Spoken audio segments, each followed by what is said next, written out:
L'invité du jour, je vous le disais, est Abdul Karim Bandé. Il est le directeur général du cabinet Salomon Conseil. Avec lui, nous parlons aujourd'hui de la fixation des objectifs à la retraite stratégique personnelle. Bonjour et bienvenue. Bonjour. Alors déjà, pourquoi une telle thématique? Pour comprendre comme on a l'habitude d'introduire avec nos auditeurs et téléspectateurs. Merci beaucoup encore pour l'opportunité. Une telle thématique déjà parce que nous sommes dans le contexte de la fin de l'année. Et déjà dans ce contexte-là, la plupart des personnes se soucient de fixer des objectifs, font le bilan de leur vie. Et nous, ici, on veut apporter des outils, des façons de penser au devoir qui peuvent permettre justement à tous ceux qui veulent augmenter leur probabilité d'atteindre leurs objectifs de pouvoir le faire. Donc voici la raison pour laquelle nous venons sur un thème très important, parce que dans le contexte de la fin de l'année, comme on a dit la dernière fois, c'est un cycle qui s'achève et il faut pouvoir faire un bilan et projeter l'année à venir. Un objectif, c'est vraiment une projection dans le futur. Ça veut dire qu'on décide, on fixe un but qu'on veut atteindre. C'est une attente qu'on a dans le futur. Et donc, ça peut porter sur différents sujets. Mais dès l'instant qu'on fait une projection dans le futur, dès qu'on a une attente, dès qu'on a quelque chose qu'on veut réaliser, nous sommes appelés à fixer un objectif. Maintenant, tous les objectifs qu'on se fixe ne sont pas des objectifs. C'est-à-dire, quand vous dites que parce qu'il y a une méthodologie de fixation d'objectifs. Un objectif qui n'est pas bien fixé ne va pas s'atteindre. Vous avez plus de chances, vous augmentez vos probabilités de succès lorsque vos objectifs sont bien définis. Un objectif qui est pratiquement une rêverie, parce que beaucoup de gens ont des objectifs qui sont des rêveries. Et quand ça reste dans le cadre d'une rêverie, mais ça ne se réalisera pas, parce que c'est vraiment un processus. Ce n'est pas juste une idée, c'est un processus. Est-ce qu'il est possible d'avoir plusieurs objectifs? Absolument, on ne peut même pas avoir un seul objectif, parce que même l'objectif que vous fixez de manière technique va contenir des sous-objectifs. On ne peut pas avoir qu'un objectif. Et notre vie n'est pas résumée en un domaine. Notre vie s'étale sur plusieurs domaines, notamment, vous avez le travail, le domaine professionnel. On peut travailler, mais après, il y a la question des finances, il y a la question des investissements, il y a la question de la famille, il y a la question du conjoint, du mariage, de la famille nucléaire, il y a la question des amis, il y a la question de la santé. Il y a tellement de questions qui nécessitent que nous puissions nous fixer des objectifs. Je pose cette question parce que, pour beaucoup, quand je dis plusieurs objectifs, certains vont aller sur plusieurs métiers au plan professionnel et ils ne s'en sortent pas, ils l'essaient ici, ils se donnent sur 5-6 choses à la fois et finalement ils ne se retrouvent pas. Est-ce qu'en ce moment, ce n'est pas mieux d'aller vers 1 ou 2 objectifs, essayer d'étudier et revenir? Alors, avoir plusieurs objectifs dans le même domaine, quand j'ai cité tout à l'heure, j'ai cité des questions économiques, professionnelles, des questions de famille. Mais vous ne pouvez pas poursuivre. Lié à l'aspect professionnel. Vous ne pouvez pas avoir 2-3 objectifs. Dit que je travaille dans 3 entreprises, vous avez 24 heures dans la journée. Et d'ailleurs, c'est tout là le problème du processus. Pour atteindre un objectif, il faut déployer des ressources. Ce n'est pas juste une question de foi, de prière ou d'espérance ou de proclamation de développement personnel. Non, il y a un plan d'action. Malheureusement, vos ressources sont limitées. Nos ressources en tant qu'humains sont limitées. Et une des ressources qui nous manque le plus, c'est le temps. Donc, vous n'avez pas plus de 24 heures dans la journée. Donc, quand vous commencez à disperser un peu trop vos énergies, vous allez échouer. C'est comme tous ceux qui essaient de travailler, d'entreprendre en même temps. C'est quasiment impossible. Justement, c'est là où je veux en venir. C'est quasiment impossible. Quelqu'un qui est peut-être dans la fonction publique ou dans le privé et qui fait en même temps de l'élevage, qui fait de la production de savonnerie ou autre chose à la fois, et qui veut faire du commerce en plus. En fait, le levier pour y arriver. Bon, après, quand tu dis ça aux gens, même moi tous les jours à la télé, c'est pire parce que tu as des milliers de personnes, des millions de personnes qui nous suivent, qui trouvent que oui, c'est parce qu'on ne veut pas qu'ils avancent et tout, mais il faut juste observer autour de vous. Combien vous voyez qu'ils réussissent à le faire? Parce qu'il y a un levier pour le réussir. Pour le réussir, il faut maîtriser les hommes. Il faut avoir un outil pour contrôler les hommes ou en tout cas avoir le moyen de les optimiser, de les manager au mieux. Si vous n'avez pas un levier pour tenir vos hommes et les rendre productifs, c'est impossible. Ça peut pas marcher. Non, c'est les hommes. Vous avez des animaux. Une fois, j'étais assis quelque part, là, j'étais dans un hôtel en mission, et puis il y a un gars qui vociférait au téléphone comme ça, là. Non, c'est pas. Après, je l'entendais tout seul s'expliquer le problème. Son berger l'a appelé, lui dit qu'il y a un bœuf qui est mort. Quand il regarde les conditions dans lesquelles le bœuf est mort, il dit lui comprend comment le bœuf est mort. Parce que les bœufs, le matin, ils ont des comportements, ils ont besoin de sortir. Si on n'ouvre pas la porte à temps, ils viennent s'attrouper à la porte. Et donc, il y avait une vache qui était gestante, donc elle s'est étouffée. Elle est morte. Il dit, lui, il est convaincu que ce n'est que comme ça parce qu'on n'a pas ouvert à temps. Donc les hommes deviennent la clé, quoi. Un petit geste qui n'a pas été fait, un nettoyage qui n'a pas été fait, puis vous venez trouver tous vos animaux sont morts. Mais comment vous faites ça? Comment vous avez ce contrôle, ou en tout cas cette qualité de ressources humaines, surtout quand vous n'avez pas d'argent? On voit souvent des aînés qui ont de multiples entreprises, mais leur levier en réalité ce sont les hommes. Ils ont des hommes, et ils ont les moyens de payer ces hommes, des hommes de qualité qui portent les entreprises à leur place. Mais si vous n'avez pas ça, comment vous faites? Ils ne s'affichent pas eux-mêmes, c'est ce que vous voulez dire. Ils ne peuvent même pas. Le gars, il possède 15 entreprises, il va s'afficher comment? Comment il fait pour être dans ces 15 entreprises à la fois? Il peut. Du coup, il a besoin d'hommes. Mais il a les moyens d'avoir ces hommes. Il a les moyens de mettre les structures qu'il faut de contrôle, de pilotage. Donc même quand il est à distance, il sait ce qui se passe dans son entreprise. Mais vous n'avez pas ça, vous. Il est donc possible d'avoir plusieurs objectifs au plan professionnel, mais pourvu que l'on sache compter sur un certain nombre. Quand on a des outils, justement, il y en a qui travaillent avec la famille. Si vous avez des frères, bon, j'ai pas envie de citer son nom, mais il me dit que son modèle, lui, c'est que la famille. Mais la famille, parce qu'il a pratiquement éduqué ses frères qui dépendent de lui, qui lui vouent un véritable respect. En ce moment, oui, vous avez des hommes, vous pouvez envoyer un là, ils sont bien éduqués, ils ont les compétences qu'il faut. Mais vous n'avez personne. Vous n'avez pas d'argent non plus pour recruter les gens qu'il faut. Vous allez jeter votre argent, autant vous focaliser. D'ailleurs, je déconseille énormément la diversification. Tant qu'on n'a pas atteint un certain niveau, se diversifier, c'est suicidaire en fait. Alors, on parle souvent d'objectifs opérationnels, de stratégie, de politique. Comment on arrive à comprendre tous ces aspects? Alors, il faut dire que pour créer de la valeur, quelqu'un a dit 100% de ceux qui ont joué à la loterie ont gagné. Si vous n'avez pas d'objectif, l'intention de gagner, vous ne gagnez pas. C'est parce que vous voulez gagner que vous savez que ça ne garantit pas le gain, mais ça augmente la probabilité de gain. Donc tout commence par un but. Et je vous dis que l'être humain est un être de dessein. Nous sommes conçus pour poursuivre un but. Moi je crois que le Créateur, déjà c'est dit dans les livres, c'est quand il nous crée, il dit dominer. Il nous assigne des objectifs. Parce que nous sommes créés pour un but. S'il n'y a pas de but, on meurt en fait. Donc on commence par un but. Notre productivité, le mécanisme de succès, notre cerveau, notre subconscient, tout ce que nous sommes, commence à partir d'un but. Quand une personne n'a pas un but clair, objectif, il ne peut pas déployer son plein potentiel. Mais alors, il faut comprendre que dans ce processus-là, il y a plusieurs niveaux en fait, en griffe d'objectifs. Il y a d'abord ce qu'on appelle le stade de la perception. Ce que moi j'appelle le stade de la perception. Là, j'en parle dans mon livre. La perception, c'est tout ce qui est finalité, vision, raison d'être, valeur, qui sont le socle qui permettent de construire des objectifs dans la durée. D'accord. Eux, ils ne sont pas des objectifs. On verra pourquoi ils ne sont pas des objectifs. Ici, c'est un peu technique, on ne peut pas déployer ça en quelques minutes. C'est bien après de revenir vers le cabinet. D'accord. Mais d'abord, c'est la perception. Donc tout ce qui est vision, finalité, valeur, raison d'être, etc. Et eux, je dis, ce n'est pas des objectifs. Et ils ne doivent pas changer.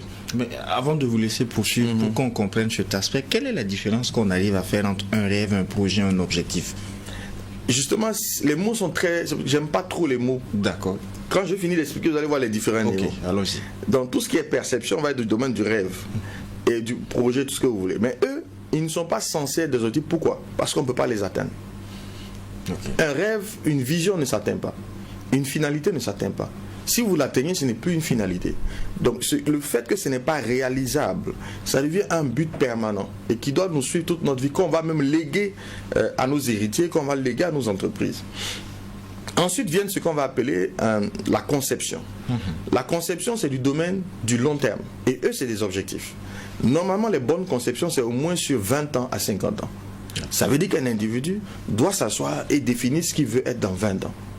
Combien de personnes se projettent dans leurs 20 ans? J'étais heureux de savoir parce que la dernière fois, dans le cadre de la célébration des 25 ans de l'IST, et je souhaite encore joyeux anniversaire à toute l'équipe IST, UBS, Ouaga 2000, on avait une conférence sur la prospective où un responsable du ministère de l'économie était là. J'étais heureux de savoir que au ministère de l'économie, ils se projettent déjà sur Burkina, je crois, 2060. Donc ils font des scénarios pour dire à quoi va ressembler le Burkina dans 60 ans, donc si tu veux dans 50 ans, dans 30 ans. Oui, cet exercice-là est fondamental dans la vie d'un individu, d'une organisation. À quoi vous voulez ressembler? Il y en a qui vont plus loin. La projection la plus lointaine qu'on puisse faire en termes d'objectifs optimum, c'est sa mort. Définir à quoi va ressembler notre mort. Est-ce que quand on mourra, parce qu'on va mourir, qu'on le veuille ou pas, est-ce qu'on sera juste un épiphénomène, un instant sur cette terre-là, où on sera quelqu'un qui sera regretté? Est-ce que notre horizon funèbre, les gens qui sont à nos funérailles, on va tous à des funérailles, et le gars il meurt et puis on bavard d'autres choses, quoi. C'est un non-événement. Pendant ce temps, il y a des gens qui meurent et puis c'est comme si tout le pays était en deuil parce que c'est une perte énorme. Donc quel genre de fin on a envie d'avoir? Parce que la téléologie, c'est le principe qui étudie les buts, qui dit que tout commence par la fin en fait. Quelle est la fin? C'est à partir de la fin qu'on construit. Quand un architecte dessine une maison, il va à la fin. Voilà ce que la maison doit être. Et à partir de la fin, on commence à faire les fondations et on arrive. Donc il faut définir sa fin. Et l'objectif le plus lointain, la durée la plus lointaine, le temps le plus loin qu'on peut avoir, c'est le jour de notre mort. Et puis après, on passe dans une autre dimension, comme on dit. Donc il faut pouvoir avoir des outils de long terme. Et eux, c'est tout ce qui est conception. Et ils sont des objectifs, SMART. Et après eux, on va avoir maintenant des tactiques, ce qu'on fait chaque jour, pour pouvoir atteindre justement l'objectif annuel, pour atteindre l'objectif de triennal si on veut, les 5 ans. Donc il y a une planification qu'on fait. Mais le point le plus éloigné, c'est la vision. C'est la finalité. Ce n'est pas une chose tangible. Ce n'est pas une chose qu'on peut réaliser. Je comprends donc la nuance par rapport à ma précédente question. Yeah. À qui s'adresse cette démarche? Est-ce que ça s'adresse aux jeunes cadres, aux entrepreneurs, aux professionnels? À qui est-ce que ça... Même à l'acteur de l'informel? À tout le monde. Puisque c'est le processus de création de valeur, de richesse ou même de bonheur. Tout dépend de ce que vous voulez. En fait, le fonctionnement de l'être humain, quelqu'un a dit, Maxwell Maltz a dit, l'homme n'a pas une machine. L'homme n'est pas une machine, mais l'homme possède une machine. Et cette machine-là, c'est notre subconscient, qui est une machine puissante conçue pour nous emmener au succès. Mais son fonctionnement demande qu'on lui envoie des stimuli. C'est comme votre ordinateur. Il est extrêmement puissant, mais tant que vous ne donnez pas une requête, il ne peut pas fonctionner. Donc, cette machine que nous avons, qui est le cerveau humain, a besoin de requêtes. Et la requête, c'est les outils que vous lui envoyez. Ce sont les projections que vous lui donnez. Dès que, regardez, je prends un exemple simple. Vous voulez rentrer chez vous. Vous décidez de rentrer chez vous. Est-ce que vous réfléchissez pour rentrer chez vous quand vous êtes en train de conduire? Tout ce que vous avez à faire, c'est de dire à votre cerveau, je rentre à la maison. Je rentre à la maison, je démarre ma voiture, ma moto, je roule, j'écoute de la musique, je discute, je pense, je réfléchis et j'arrive à la maison. Parce que tout ce que le cerveau a besoin, c'est que vous donnez l'instruction. On rentre à la maison. C'est vrai dans tout. Vous faites énormément de choses sans avoir même le contrôle là-dessus. Il faut juste pouvoir envoyer au cerveau le stimuli dont il a besoin, l'instruction, et puis se mettre en branle. Mais pour les choses dans la durée, les choses importantes et les choses grandes, il y a un processus justement pour pouvoir le faire fonctionner de manière optimale. C'est donc dire qu'un individu, un travailleur, ne peut pas passer le cap de 2023-2024 pour se retrouver en décembre 2025 sans s'être fixé un objectif. Qu'est-ce qu'on fait de ceux qui vivent au jour le jour, qui attendent de voir ce que la Providence leur offre? Regardez leur vie. Regardez les résultats qu'ils obtiennent. Parce que là, vous laissez l'environnement conduire votre vie. Vous vivez selon la providence. Ça va être des prieurs, des gens qui croient dans la chance, etc. Et vous verrez que ça. Mais regardez tous ceux qui atteignent les autres. Allez leur demander, qu'ils soient instruits ou pas, pensez tout ce que vous voulez. Vous allez voir que c'est des gens qui vont vous dire, si vous les questionnez vraiment, en fait, ce que tu vois que je fais là, je l'avais dit avant. Je l'avais prévu. Parce que l'homme est créé à l'image de Dieu. Ça, il faut qu'on l'accepte. Et cette dimension divine en nous là, fait qu'on a une habileté à façonner notre monde. Lorsqu'on décide de quelque chose et qu'on sait mettre en place un processus, on va le réaliser. On va le réaliser, mais il y a un prix à payer. D'abord, il faut comprendre le mécanisme et tout le plan d'action qui doit accompagner justement la fixation de nos objectifs. Un objectif que vous fixez et vous asseyez, vous priez, vous jeûnez, vous faites des sacrifices, ça ne va pas aller bien loin parce que c'est un processus avant tout. Ces choses sont importantes, mais elles viennent en plus du processus que vous déployez. Est-ce qu'il y a un moment favori pour se fixer des objectifs dans ce cadre-là? Est-ce que c'est avant d'avoir du boulot? Est-ce que c'est quand on démarre? Est-ce que c'est à l'approche de la retraite? Est-ce que c'est au soir de sa vie? Moi, j'apprends à mes fils, 7 ans, à fixer des objectifs, quoi. Parce que je vous dis que c'est un processus de fonctionnement humain. Dès que vous êtes smart, c'est-à-dire que vous avez cette capacité à vous projeter, mais c'est fini. Vous avez l'impression, on appelle ça la chance pour beaucoup. Ah, ce gars, il a la chance, mais il n'a pas eu de chance. La chance se provoque. La chance se crée, s'arrache. Donc, il y a un mécanisme qui permet d'aller chercher cette chance-là. Est-ce que c'est inné? Pour certains, oui. On peut le lier au tempérament. Quand vous prenez les colériques, le tempérament, c'est des personnes qui naturellement se projettent, se fixent des objectifs. Si vous prenez un pacifique, il ne se projette pas, il vit au quotidien. C'est pour ça que sa vie, c'est pour ça que lui a besoin, c'est très sérieux, hein? C'est pour ça que lui a besoin d'avoir des leviers pour se projeter. La plupart des gens dont la vie, vous allez voir, est moyenne ou en dessous de la moyenne, ne se projettent pas. Ils ne rêvent pas. Tous ceux qui accomplissent de grandes choses sont d'abord de grands rêveurs. Sankara l'a dit. Tout ce qui est imaginable par l'homme est réalisable par l'homme. Aujourd'hui, on voit avec le capitaine Traoré le travail qui est fait. Il y a du rêve. Quand il dit qu'on va faire sans Dieu, le gars là, il bavard. Et puis après, il fait. Et après, il fait. Parce qu'il faut rêver. Ce n'est pas les moyens. Les moyens ne sont pas du tout le problème. Les moyens ne sont pas du tout le problème. Et trop de personnes sont focus sur les moyens. Les moyens ne sont pas le problème. Le problème, c'est le rêve, c'est le plan d'action. Et c'est l'action. Quelqu'un qui est au chômage se dira, mais qu'est-ce que M. Bandé est en train de dire quand il dit que les moyens ne sont pas un problème pour se fixer des objectifs? Je vous assure que ce n'est pas un problème.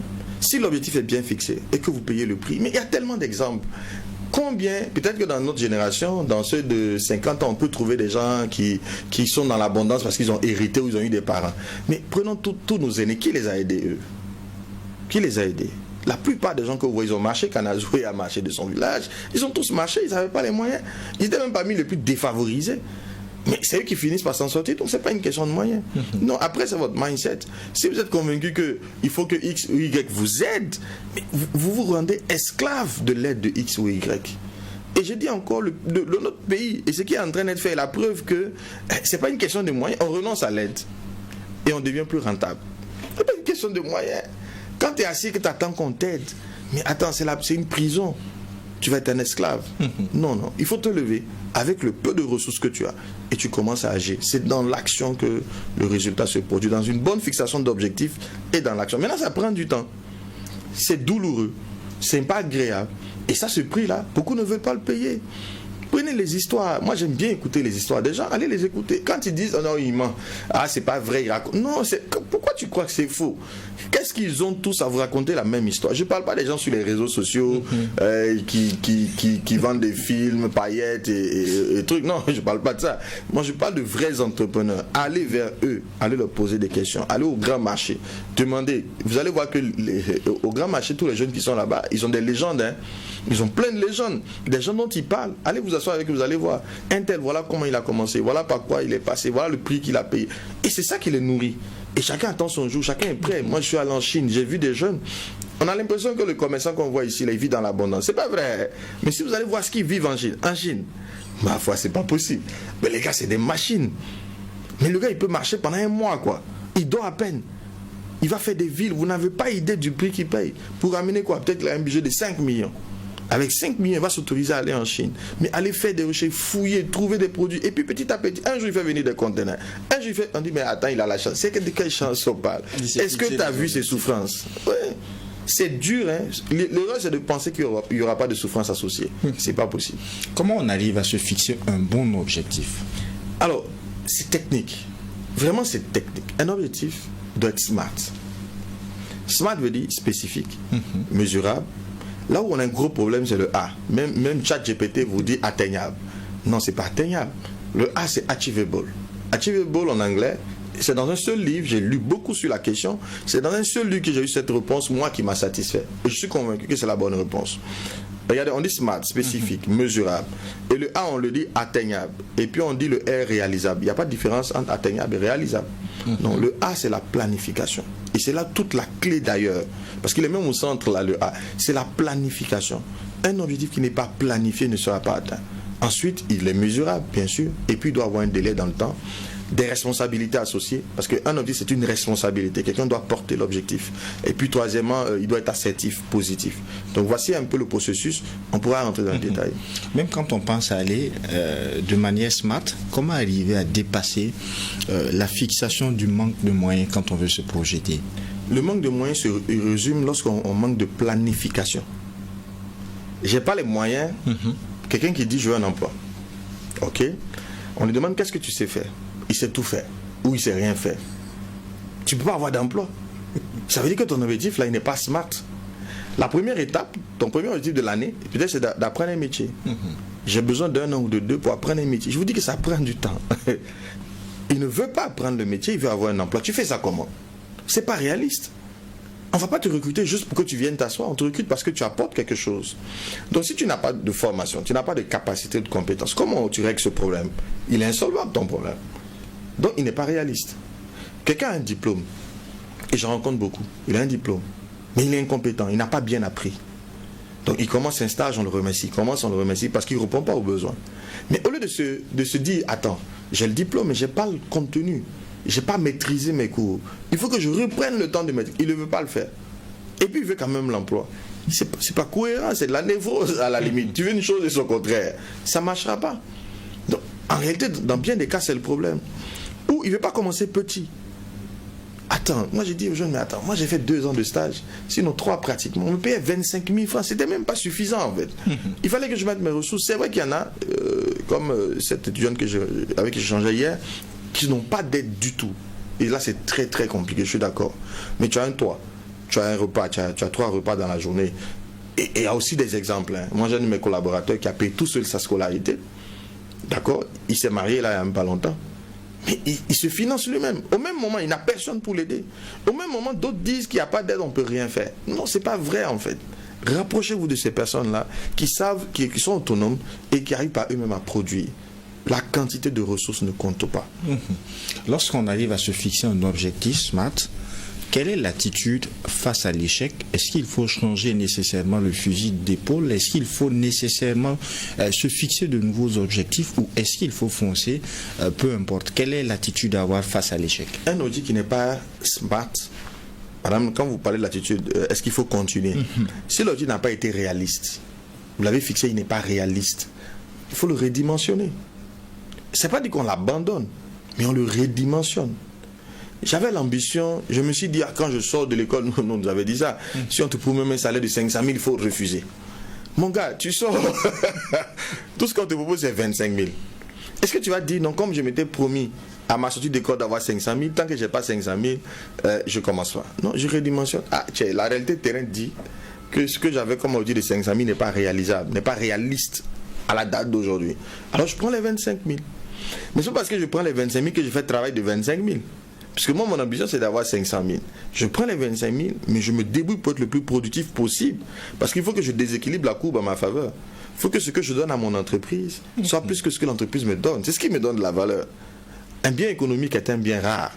Et le principe même de l'efficience en entreprise, c'est le fait qu'elle dépense peu pour gagner beaucoup. Donc, si tu rapportes beaucoup à ton entreprise, tu es efficient à ses yeux. Et donc, tu lui es utile. Elle va chercher le moyen de te garder. Donc c'est aussi simple que ça en fait. Donc si l'objectif n'est pas réaliste, il faut le redimensionner. Et ça, on le voit beaucoup dans les entreprises où les directeurs commerciaux, les DG fixent des objectifs à des collaborateurs qui ne sont pas réalisables. Le gars n'a jamais, je l'ai vécu à mon premier stage d'ailleurs, c'était un sujet de discorde. On arrive en stage, le responsable nous donne des objectifs. Moi, mon thème, c'était management de la force de vente. Donc, il fallait déterminer les objectifs. Moi, je fais des projections, je prends les données passéistes, je fais des projections avec la régression linéaire et tout. Et puis, j'arrive à la conclusion que ce qu'il nous demande de faire, là, lui-même, il ne l'a jamais fait. Et dans mon rapport, je lui dis ce qu'il demande n'est pas faisable. Et j'ai dit, bon, qu'est-ce qu'on fait en ce moment? Il n'était pas d'accord, mais il a pris le temps de lire, il a compris que j'avais raison. Et moi, ce que je dis aux gens, quand vous êtes dans des situations où on vous demande d'atteindre des objectifs qui ne sont pas réalisables, on dit fait 10 millions, moi. Le mec n'a jamais fait 10 millions, moi. Fais au moins 1 million. Ce que tu penses que tu peux faire là, définis ça et puis fais-le. Il sera au moins content que tu aies fait quelque chose. Par rapport à celui qui ne fera rien. Parce que le problème de l'objectif, quand il est irréaliste, il produit l'inaction. Le but d'un objectif, c'est de produire l'action. Quand on se fixe un but, il nous fait agir. Mais quand le but est trop grand, on n'agit plus. On se dit, ça ne sert à rien.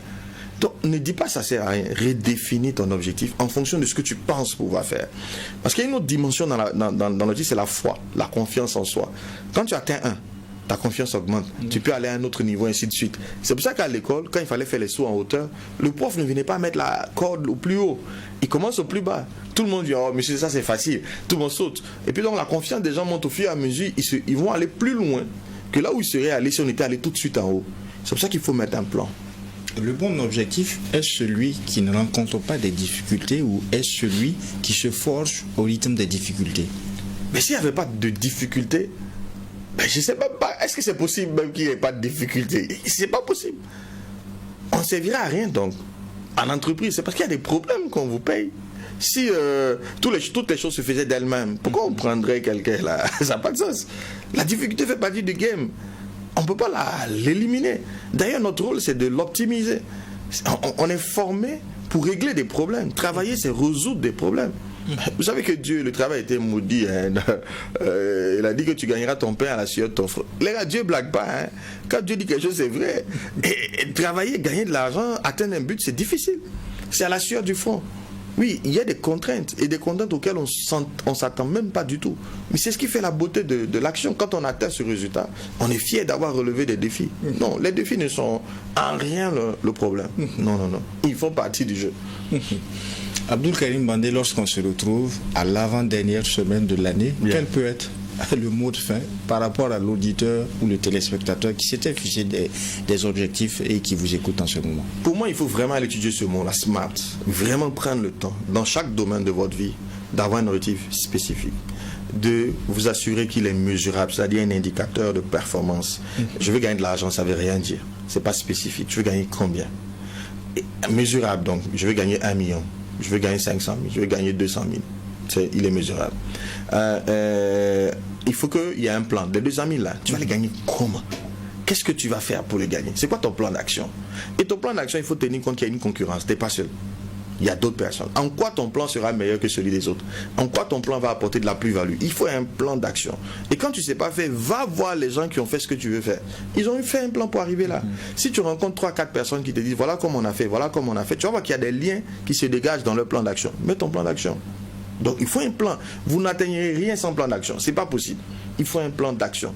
Il y a des coups comme ça qu'on peut avoir par chance. Ça peut arriver rarement. Mais la norme, c'est le plan d'action. Et c'est le achievable. Il faut qu'il soit réalisable. Tu peux pas passer de 0 à 2 millions.